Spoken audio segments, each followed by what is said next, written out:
Көктемнен ерегенде Самарқанның көк тасы, келдемінен аурыз қазақтың жылбасы. Осы кезде айтылады тілектер жақсы, жеген адам тояр наурыз, көже деген асты. Қазақты қонақтайды қасиетті Қыдыр ата, бұл мейрамда болады спорттық шараларда. Қазақ қызы кигенде қазақтың ұлттық киімін ұсынар саған тамағын мен пейілін. Алты бақан қырылып ойнайды қыз бала, жігіттер жарысады жылқыдай мініп тұлпарға. Болғанда мында қазақтың ұлттық ойыны, қазақ қызы тұрады едемі бұрымды. Төгеледі киіз үй қазақтың баспанасы,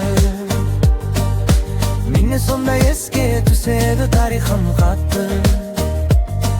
Әншіден естіледі қазақтың қоңыр дауысы, содан соң басталады қазақтың айтысы.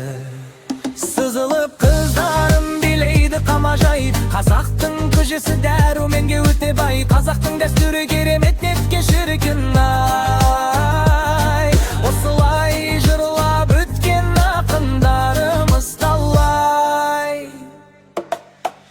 Қазақты қонақтайды қасиетті Қыдыр ата, бұл мейрамда болады спорттық шараларда. Қазақ қызы кигенде қазақтың ұлттық киімін ұсынар саған тамағым мен пейілін. Алты бақан құрылып ойнайды қыз бала, жігіттер жарысады жылқыдай мініп тұлпарға. Болғанда мында қазақтың ұлттық ойыны, қазақ қызы тұрады едемі бұрымды.